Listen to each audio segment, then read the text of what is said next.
Hello, and welcome to my presentation on the 3K Fun Run planning and execution delivered by both ourselves and Sporting Futures. This event occurred on April the 9th, 2017.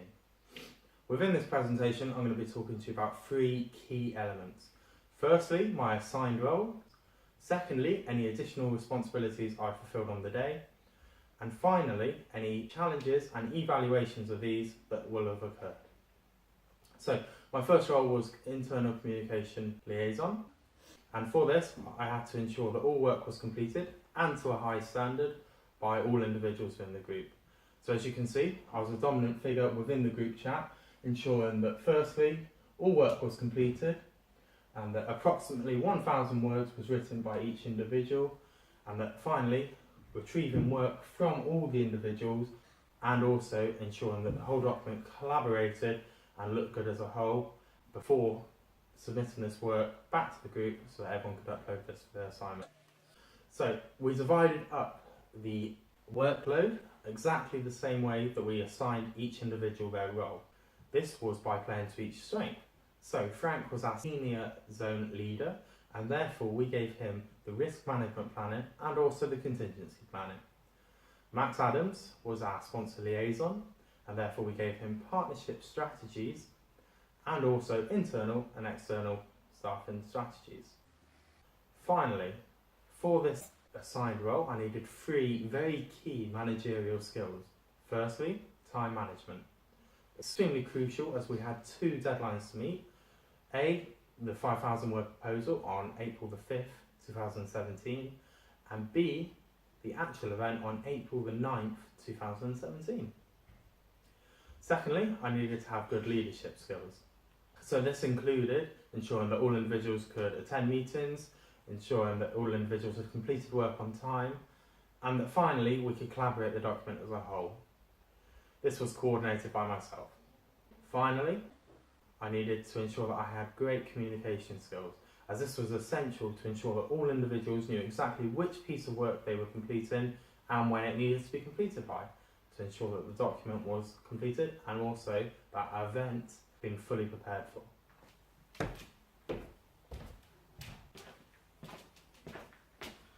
So my second assigned role that I'm going to be talking to you about today was the fact that I was a zone leader on the event. So for this I think we need to change into a more appropriate attire. Okay, so as part of our job I had to liaise with Frank to make sure that every preparation had been put in place prior to the day. As Emma had mentioned, only typically 40% of volunteers actually show up on the day, and therefore we were unlucky and also witnessed this. Only one of our 7 volunteers turned up, and therefore we had to implement our contingency plan. So as you can see, we recruited both Jamie and Tim to come and help us on the day as marshals. They both fell under my section, so it was crucial that I briefed them with responsibilities regarding what to do if there was an emergency, motivating runners, collecting rubbish, and also providing hydration for the runners.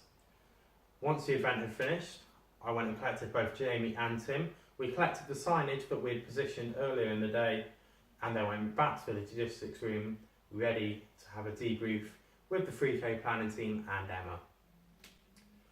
Two very key managerial skills were evident within this role. Once again, time management. We had to be in position on the course in time, ready to ensure that everyone was fully prepared before the 3K race started. Secondly, leadership skills.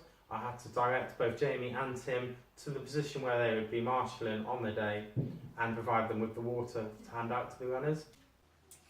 And finally, I had to make sure that my communication skills were on point, as I had to make sure that both Jamie and Tim fully understood the role that they needed to fulfill, and most importantly, in the interest of safety of the runners, what they should do if there was an emergency.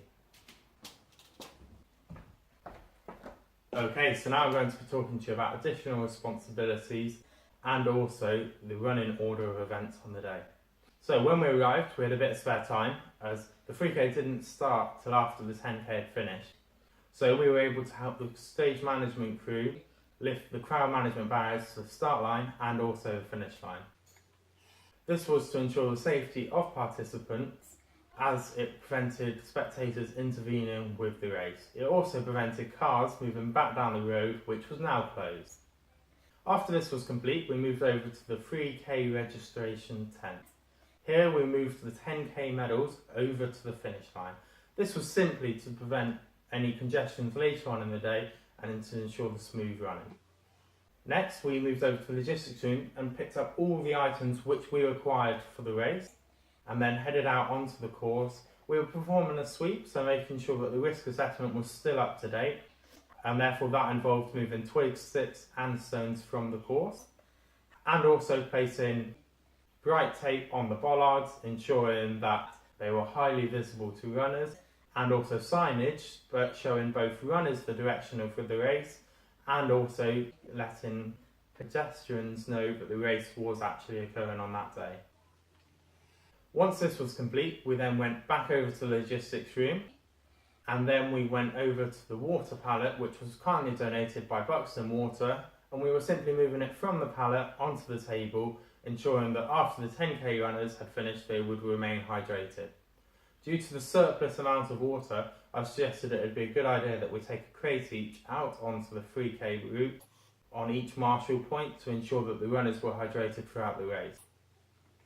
Next, we had to actually go out onto the race, and as we mentioned earlier, we had a lack of volunteers, so we recruited both Jamie and Tim. So they were briefed, given a crate of water, and told where to go on the course. The race was then underway, so we all were now marshalling spots. We'll talk about the contingency plans and also any challenges that we faced a little bit later on. But apart from that, it was a smooth running race. And then we collected Jamie, Tim, went back to the logistics room. We performed a sweep of rubbish on the course and also collected all the signage, as mentioned earlier. And then we had a debrief with Emma and the rest of the 3K planning team.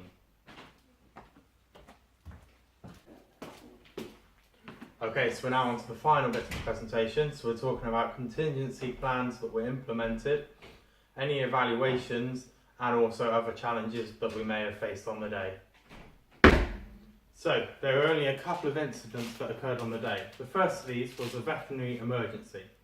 It was decided within our contingency plan that if this had happened during the race, runners would have simply been ushered onto the path to allow the emergency vehicle through. However, as it happened prior to the race, it was decided by event control that the race would be postponed by approximately 3 to 4 minutes. The next incident to occur was the fact that 3 cars wanted to access the David Lloyd gym via a roundabout and road which was closed for the race. This was dealt with by our senior zone leader. All in all, the day was a complete success, and as you can see, captured by the Derby Telegraph were some fantastic shots from the drones. And also, the 3 winners of the 3K fun run were aged between 12 and 15, which is a fantastic achievement. So thank you very much for listening. This is my presentation on the Derby 3K fun run